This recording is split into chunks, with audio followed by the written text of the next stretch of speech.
26th anniversary of the dedication of this chapel. Wow!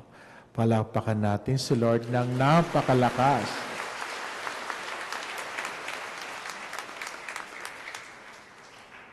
Harapin ang katabi. Harapin ang katabi. Sabihin mo sa katabi mo, mukha po kayong mayaman.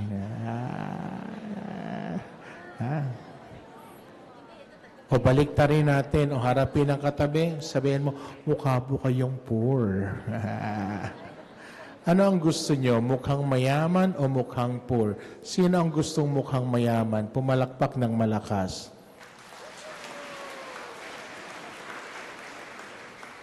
Sino naman ang gusto maging mukhang poor? Pumalakpak ng malakas. Ay, meron din, ha? O harapin ang katabi, sabihin nyo, share naman dyan. Lakasan nyo. Sabihin nyo, share naman dyan. Dalawang bagay ang tandaan natin.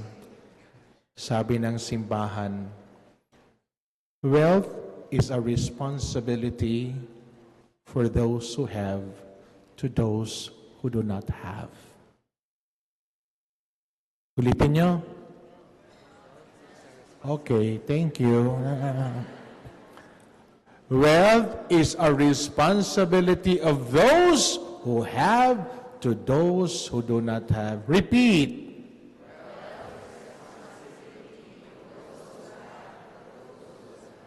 Nagkakaintindihan tayo? Yes or no? Ipapaliwanag ko pa ba o hindi na? Pangalawa, wealth is power. Power to serve and not to dominate. Ulitin niyo.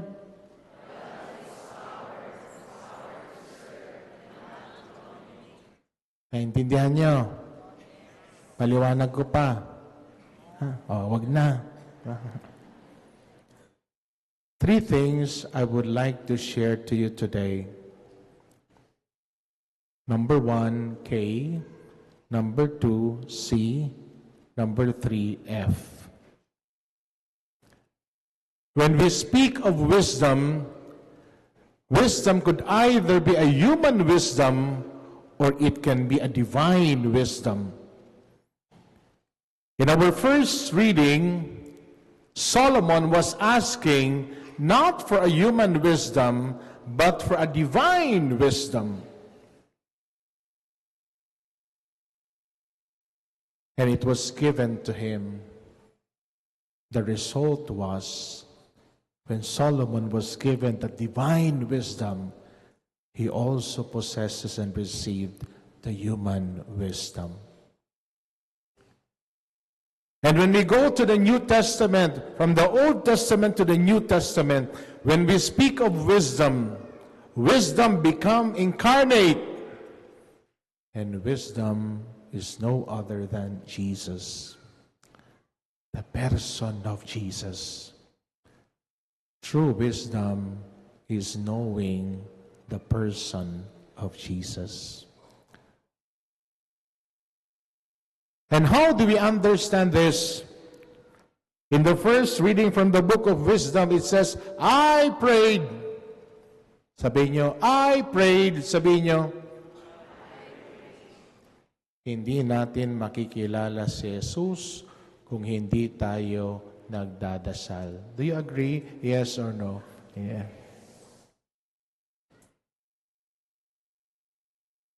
I pleaded.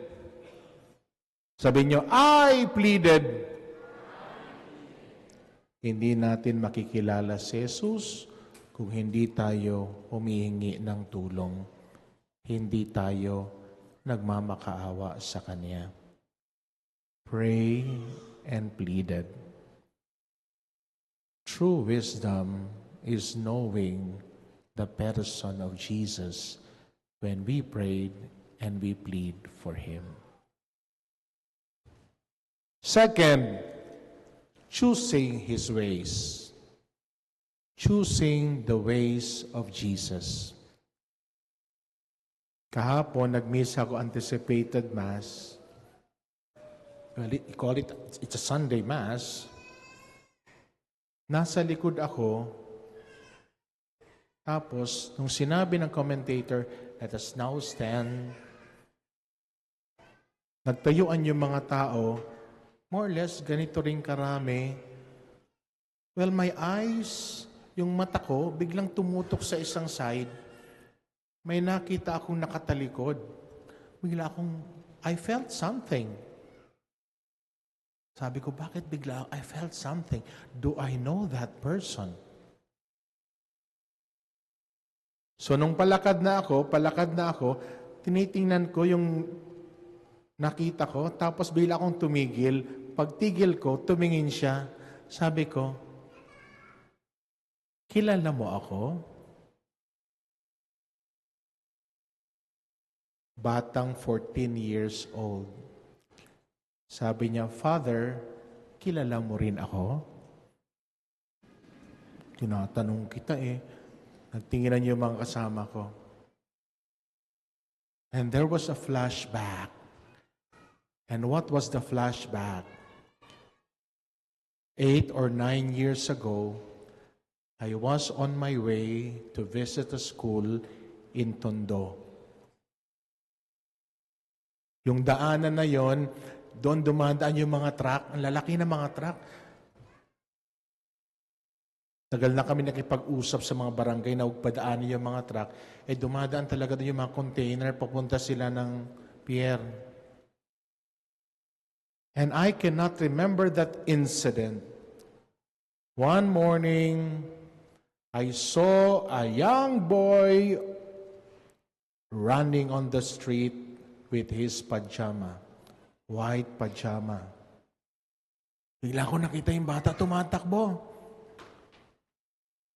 Sabi ko sa driver ko, tumigil ka. Kunin natin yung bata. Baka masagasaan. Natakot ako. Baka tumawid yung bata. Pag tumawid yung bata, hindi yun makikita ng container. Truck. Hagip yun. Sabi ng driver ko, wag, Father. Baka mapicturan ka. Kidnapping.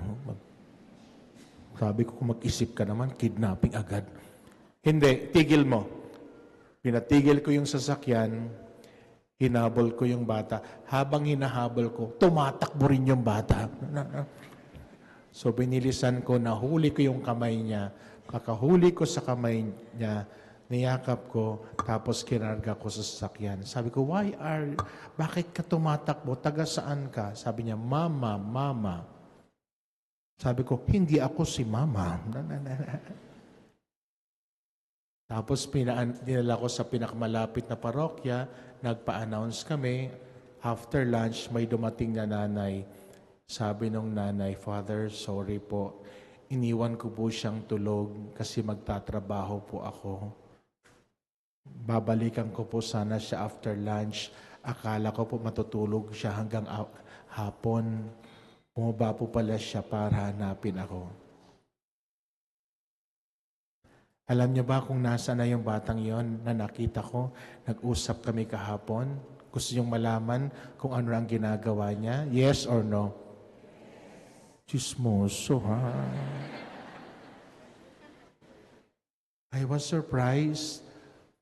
Yung bata pala pumasok ng seminaryo sa St. Francis sa Lipa, Batangas. Magpapari daw siya.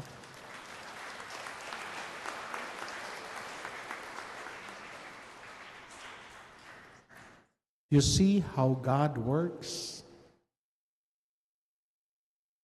In our second reading, the letter to the Hebrews, brothers and sisters, the Word of God is living and effective. Could you please say it? Living and effective. Say it. Mark, makinig ka ha? Ha? Bago ang misa, tinanong ni Father Lemos si Mark. Sabi kay Mark, Mark, sino ang pinakamahabang mag-homily dito sa chapel na na-serve mo? Sabi niya, yan. Tinuro ako. Tapos tinanong si Mark, ano ang ginagawa pa nag-homily si Father Nolan? Sabi ni Mark, natutulog po ako. No? Number 1 is knowing.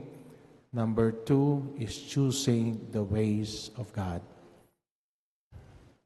Alam nyo, it's not easy when we decide to choose the ways of God. You know, the ways of God tells us to live our life on a daily basis. Are you aware of that? Uy, kinakausap ko kayo. The ways of God tells us that we have to live our life on a daily basis. Could you please say that daily basis? Say it. Kaya? Uy, kaya? Medyo masakit yon kasi daily lang. Lord, pwede bang mga long term? Walang long term na pinag-uusapan. Ang pinag-uusapan, give us today our daily bread. Walang long term. Sabi niyo sa katabi niyo, walang long term. Sabi niyo, walang long term. Daily bread. Kahit sa mga mag-asawa, mamuhay kayo on a daily basis. When we live on a daily basis, then it invites us to give our best every day. To give our best every day for God and for one another. Sabi sa second reading, no creature is concealed from Him, but everything is naked and exposed to the eyes of Him to whom we must render an account. Sino itong Him? Jesus. We cannot hide anything from Him. So first, knowing the person of Jesus. Second, choosing His ways. Nagkumpil ako kahapon din. Grabe yung mga bata ngayon, kakaiba na yung mga pangalan, ano? Diba? Although nga kami, di ba, iba rin yung pangalan natin, Monsignor, no? Sabi ko, Mama, ba't di mo kami pinangalan ng pangalan ng santo? Diba? Yung mga nakikita kong pangalan, dahil pag kinukumpil, may mga pangalan, Asoyoki, Takoyaki, may mga gano'n. Ano ba yan? Meron pang isa, Angel, Summer, Hope. Sabi ko, dadagan nyo, Winter. Mga pangalan ng mga bata, Diyos ko. May isa pang bata ang pangalan. Sabi ko, ano to? Pangalan nakalagay doon, Father, my name is Lychee.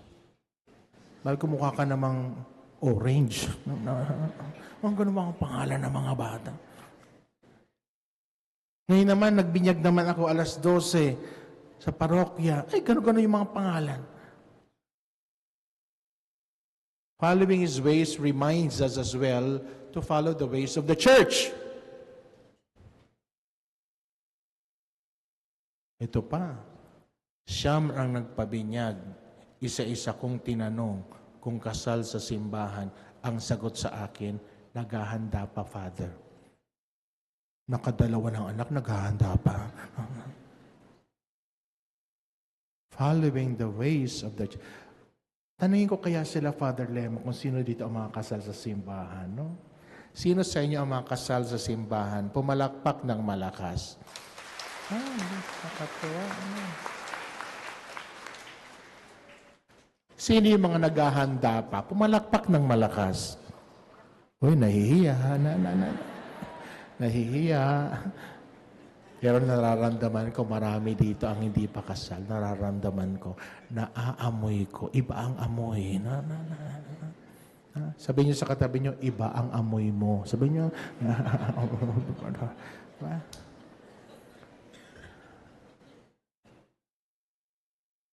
Diba sabi, turo sa atin, pangalanan mo ng pangalan ng santo para yung bata, lalaki, na meron siyang kasama at meron siyang tutularan at merong magdadasal sa kanya. That's it. Magpakasal sa simbahan dahil sa pagsasama ninyo, hindi lang kayo dalawa, kasama niyo ang Diyos. Mahirap magsama pag wala ang Diyos sa buhay mag-asawa. Rumble ng rumble kayo. Amen? Ganon. Knowing, pangalawa, choosing. Pangatlo, following. Following where He brings us. Wow. Sabihin nyo nga sa katabi nyo, dadaling ka ni Lord sa langit. Sabihin nyo. Sabihin nyo, tingnan nyo lang, dadaling ka ni Lord sa langit. Sabihin nyo. Uy, kayong dala, mag-usap din kayo. Ano ba kayo?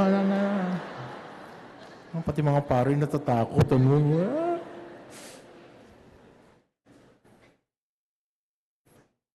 Alam nyo, nung nagkasakit ako, nung matindi kong sakit nung una, nung ako'y seminarista, sabi ko, Lord, kung hindi naman pala ako magiging pare, masakit man sa akin yon, tatanggapin ko, kunin mo na ako. Sinasabi ko yun araw-araw doon sa tabernacle, kunin mo na ako, Lord, kung ayaw mo ako maging pare, okay lang. Sabihin nyo nga yun.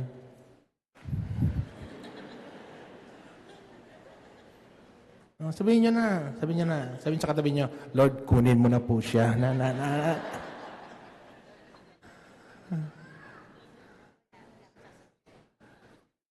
Pangalawang pagkasakit ko, sabi ko, Lord, kung sa palagay mo, sapat na yung mga taon na paglilingkod ko sa iyo, gusto ko pa maglingkod, wala naman ako magagawa.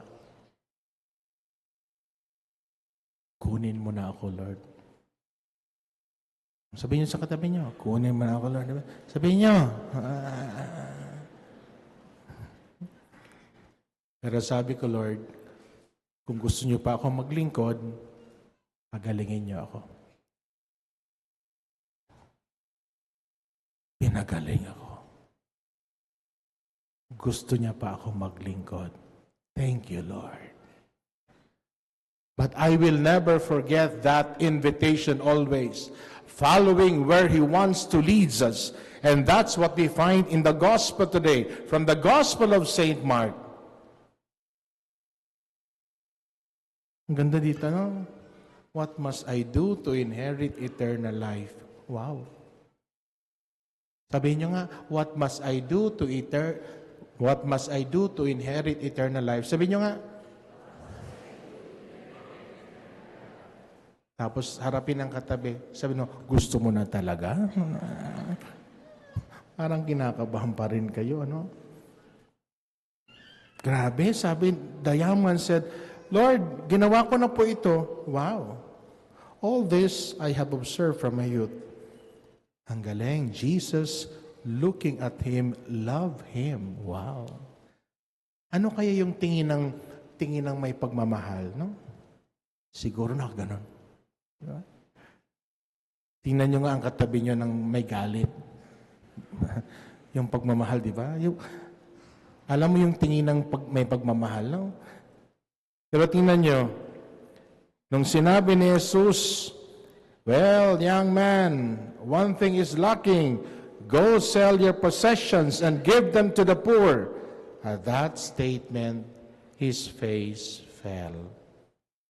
Si Jesus excited, nakatingin. Oh. Tapos ang sabihin ni Jesus, sabi nung young man, nalungkot.